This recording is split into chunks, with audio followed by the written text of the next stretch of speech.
when I get this Mumm Napa wine here, okay, from Napa Valley, what should I expect? As clearly, just simply in classic, the differentiator. California, Napa Valley. This is pretty much ground zero of California wine, Napa Valley. It's not California, the entire state of California. This is from Napa and Napa only. It's a very small area. And it's a sparkling wine in the traditional method.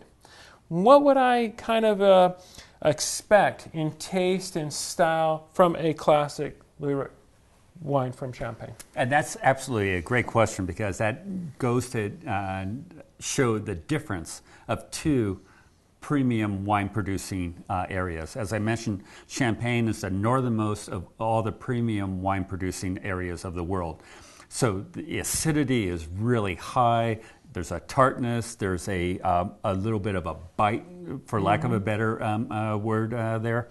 So there's what we come to understand and accept as Champagne. I as a Champagne pedestrian would call it, it's kind of crisp. It's kind of like it's not as, let's just say, sweet or fruity. It's crisp. It's a little on the right, and that's where the acidity comes right through. Is that what that is? That's where that comes through, and why that is such an important component to this wine.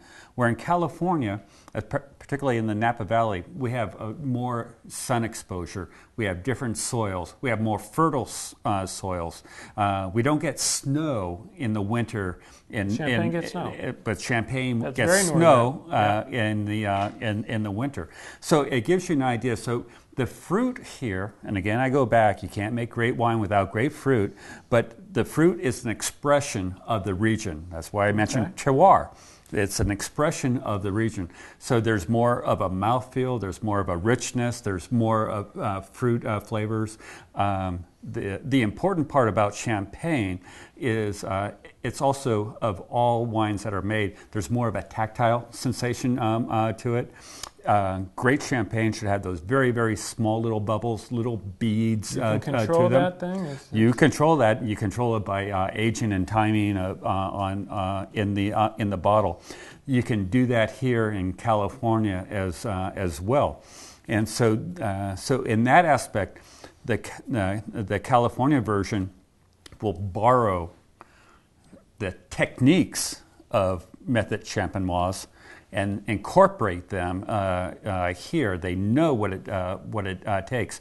But what you'll get is that you'll get a stylized difference. You'll get a wine that, instead of having that citric, lemony tartness that you can and elegance that you get in a French Champagne, what you often will get here is perhaps more of a berry, more of a mouthfilling, more fruity is the word? I don't like to use the word fruit. You don't like that word? I like that word. The reason I don't like it, because oftentimes people connotate fruity with sweetness. Okay. And so it's not sweet, but it will give you certain berry type of characteristics to it. So it's really kind of a difference. Again, I go back to the word terroir. It's one is produced in a sun-filled, rich soil condition area, where the other is more of a austere environment. You could make sparkling wine from other regions in France that aren't quite as cool as this most northern grape growing region. Mm-hmm.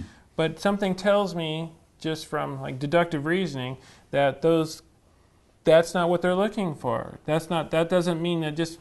So tell me a little bit. So that's what they actually want, because you can make the sparkling wine south, right, where it's warmer, the French Riviera, grow grapes there, right? Right. But that is not where they're going to make their mark on. It's not the flavor. That's not going to be kind of the classic identification of that area. It's going to make a totally different wine. The area that you're talking about will be more known for its Syrahs, its Mersens, mm-hmm. more of Châteauneuf-du-Pape, more of those earthy style wines. And so we're getting plenty of wines from those regions. Yeah, and we're getting sparkling wines from those regions. But champagnes must come in that cooler neighborhood there. Exactly. Okay. That is what we have come to expect and what we demand in Champagne.